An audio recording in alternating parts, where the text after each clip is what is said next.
ये 2024 का चुनाव कोई साधारण चुनाव नहीं है। देश में जिस प्रकार से 10 साल से तानाशाही चल रही है, किसानों को कुचला जा रहा है, नौजवानों को बेरोजगार होने के लिए मजबूर किया जा रहा है, और विदेशी ताकतें चाइना जैसे हमारी जमीन पे कब्जा कर रही हैं। आज कोई सुनने वाला नहीं है, मीडिया को बोलने का अधिकार नहीं है, लोकसभा में हमारे सांसदों को निकाला जा रहा है, ईडी, इनकम टैक्स और सीबीआई के छापे पटके जा रहे हैं विरोधियों के ऊपर।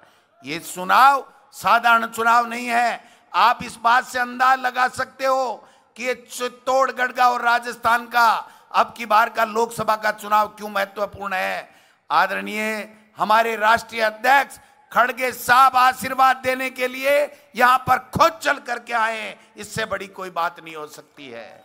खड़गे साहब, ये किसानों का जिला है, महाराणा प्रताप की धरती है, हम नमन करते हैं इस धरती को। और यहां के किसान जब ठान लेते हैं तो करके बताते हैं, रिजल्ट लाते हैं। और ये किसान भाई आज 10 साल से परेशान हो रहे हैं। मैं पूछना चाहूं, दुगुनी आमदनी को दियो को नहीं, झांसो आपने दियो ने मोदी जी, दुगुनी उगी के 700 किसानों की हत्या करवा को जिम्मेदार कौन? मोदी सरकार है कि नहीं? 3 काला कानून कौन ला दिया आपने ऊपर? मोदी सरकार। तो आज मजो चखाणु है कि नहीं? चखाणु है। भाई जी सुनो मेरी बात है, वो काम भी करांगा, 1 मिनट हटो तो सही।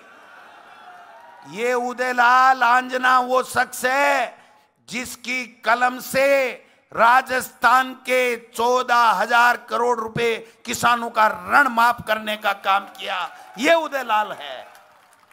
कोई कर सकता है? मोदी जी ने उत्तर प्रदेश में इससे पहले जब चुनाव हुए कहा था कि भारतीय जनता पार्टी की सरकार बना तो मैं किसानों का कर्जा माफ कर दूंगा। आज अमित शाह जी कह रहे हैं, मोदी जी कह रहे हैं किसान की आदत बन गई है ऋण ले और मत चुकाओ। यहां के कृषि मंत्री कह रहे हैं किरोड़ी लाल जी मीणा कि किसान को ऋण देना ही नहीं चाहिए क्योंकि उसकी आदत बन गई है कि चुकाना नहीं है। मैं समझता हूं ऐसे लोगों को सबक सिखाने का समय आ गया है। भाइयों, नौजवान साथियों, कहां है 10 करोड़? वो जो 2 करोड़ की नौकरियां कहां गई? किसान की दुगुनी आमदनी? ये सब सोचने का समय आ गया है। हमारी सरकार ने 5 साल में एक से बढ़कर के एक शानदार योजना दी। 25 लाख रुपए का इलाज फ्री था, आज 5 लाख की पीपाड़ी पकड़ा दी। क्यों है 5 लाख की पीपाड़ी से? है कोई सुनवाड़ो है? अरे आपने सांसद का बीजेपी का उम्मीदवार है ना, मैं स्पेशली ई ले आयो हूं और खड़गे साहब ने ले आयो हूं कि मेरे बटे जाए और सिर में खाज खोर डोटासरा रहो। डोटासरा तो आर्यो को नहीं। सीपी जोशी जी तैयार हो जाओ, लाल आंजना जीत के जाएगा, किसान जीतेगा, आप हारोगे। ये मैं कहना चाहता हूं। अब एक शर्त है बने, पक्को बुलाना पड़ेगा। सीपी जोशी जी को मोरियो बुला दोगा के? बुला दोगा?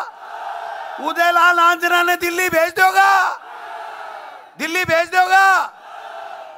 तो भाई जी मैं थाने सलूट करवाने और 4 जून ने रिजल्ट वाले दिन सुपर डुपर गाबाने नाच बाने गोविंद डोटाच रावे गो माने खड़गे साहब ने उठनू है। सुन जा एक बार से काम कर दे, मैं चिंता ही मत करो दे, से काम कर देंगा। लेकिन है सीपी जोशी जी मेरे लक्ष्मणगढ़ में जाए और बैठे है जी कर रहे हैं नहीं यहाँ। हाँ, बिन मेटनी है। डोटासरा ने ये कर दिया, डोटासरा ने वो पेपर चोर लिया और फलाना कर दिया, ढीकड़ कर दिया। मैं थाने पेपर चोर लगागे? किसान का बेटा हूं, किसान के दर्द को समझता हूं और इसीलिए मैंने निवेदन किया, उदयलाल जी आप विधानसभा का चुनाव भले ही हार गए लेकिन आपकी हिम्मत को मैंने देखा है, आपकी दिलेरी को मैंने देखा है, किसानों के प्रति जो आपका प्यार है वो मैंने पढ़ा है। इसलिए उठ खड़े हो और मैंने एक निवेदन किया। ये उदयलाल खड़ा हो गया, बोला डोटासरा जी, खड़गे साहब का आदेश, टाइगर जिंदा है, जीतेगा, लड़ेगा और जीतेगा। इन्हीं शब्दों के साथ में हम खड़गे साहब को सुनेंगे। शांति से सुनना, फिर लास्ट में पहली नहीं, लास्ट में तो मैं आपने बहुत बहुत धन्यवाद दूं। एक मैं था से विश्वास लेना चाहूं, अगर गोविंद डोटासरा से थे प्यार करो, कांग्रेस से प्यार करो, 36 कौमा से प्यार करो, और राहुल जी, सोनिया गांधी जी और प्रियंका जी के और खड़गे साहब के जी तरीके से मोदी जी की सरकार झूठा मुकदमा लगा रहा है। अगर आपको बदलो लेना है तो हाथ खड़े होकर बता दो, उदयलाल आंजना जीतेगा, उदयलाल आंजना जीतेगा और यहां चित्तौड़गढ़ में मोरिया बोलेगा।